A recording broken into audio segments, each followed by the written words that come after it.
All right, let's talk Texas A&M football here for a little bit. Obviously, fresh off a big victory over Arkansas, big SEC West victory for A&M. But of course, we've got the big dog coming up next Saturday. We got a report about the upcoming A&M Alabama game that I think is good news for Aggies. Might as well go ahead and throw it up. This is from the site Good Bull Hunting. Texas A&M has won 3 games in a row with another dominant defensive performance and a 34-22 victory over Arkansas. The win sets up a showdown with the Alabama Crimson Tide this coming Saturday at Kyle Field, with the only 2 SEC West teams without a conference blemish facing one another. The winner gets the inside track on an SEC West title.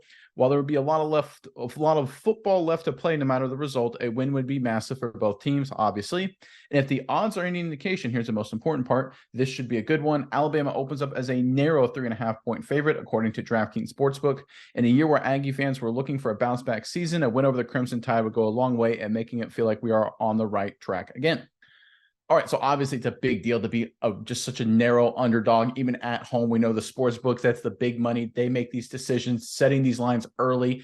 This is the most important thing where they think the margins of spread should be. The line will move, but that's based on outside betting. So right now, A&M opens up as a 3.5-point underdog, which I think is a sign that the smart money, the big money, thinks that this, in terms of roster coaching, the whole kit and caboodle, these teams are fairly equal. I think this is a great sign for the Aggies. Miles, I'm curious your thoughts on it. But before I throw it over to you, A&M fans, give us your prediction for this Alabama matchup, the final score in the comment section below. Really want to hear what you have to say about it.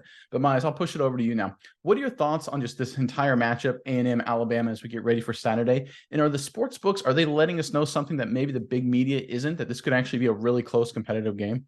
Yeah, Nick, I think this is going to be a big game for A&M in all aspects of things. Obviously, if they win, like they said, this could give them the inside track to winning that division. But we look at the game, I think I do kind of like A&M coming into this game. Alabama, not as great as they have usually been. A&M has somehow, all out of nowhere, established an absolutely dominant stable of running backs. They all look really good.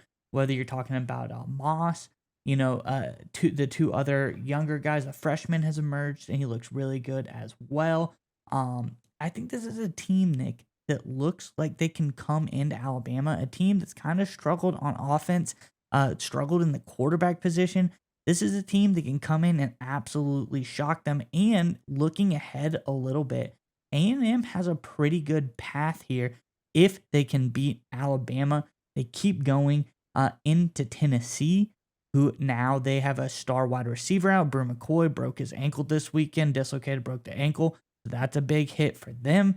Then they have South Carolina, which shouldn't be too tough of a test for Texas A&M. Then they have Ole Miss, Mississippi State, Abilene Christian, and in at LSU, who's been up and down all season. So I think if they can get past this one, they look really, really good for the rest of the year. But that's what I'm saying. This might not be too big of a game for A&M. I think they can come into Alabama and handle this one. Wouldn't you say, Nick? I think it's one of those things where the matchup in terms of what Alabama tries to do offensively and when A&M is good at stopping defensively really favors A&M. And everyone knows that A&M had some defensive issues, certainly against Miami Hurricanes. But Miami runs a very pro-style passing offense. Their quarterback is obviously has a chance to play at the next level. I think he's really good. And Van Dyke carved up the A&M defense. There's no doubt about that. But if you look at where Alabama is trying to execute offensively, it's the exact opposite. Milroe, their starting quarterback, is a runner first. They try and create some big plays in the passing game, but it's off of play actions. It's off of scrambles. It is not, or even remotely close to, the Alabama offense of yesteryear when you've got guys like Tua, Mac Jones, and Bryce Young. And that really favors A&M because if you look at what A&M is good at defensively, they're great at stomping running quarterbacks. We talked about the matchup, of course, against Arkansas, what they did in that element, but how about what they did against Auburn? Auburn, who gave that great Georgia defense all kind of fits with their running quarterbacks. A&M shut them down the entire game and completely and outright physically dominated the Auburn offense. And I think that's what we're going to potentially see, probably to a lesser degree, against this Alabama offense. And I think that's going to be the key. But one other point I really want to focus on here, and this is, I think, an indicator of what A&M is quickly becoming returning to in terms of talent on both sides of the ball.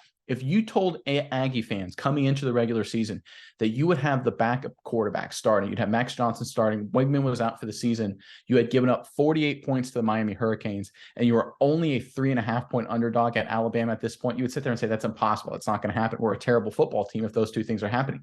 That's not the case. Max Johnson has done more than admirably in a backup role. This defense is getting better and better, and it's a great matchup for this A&M defense.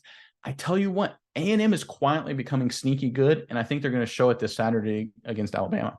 Yeah, Nick, and I want to talk about the defense one more second here because we talk about this Arkansas team. If we rewind things back to last year, this was a team who, much like Alabama, wants to run the ball. They wanted to run it, or Alabama will want to run it against A&M. They have a good mobile quarterback.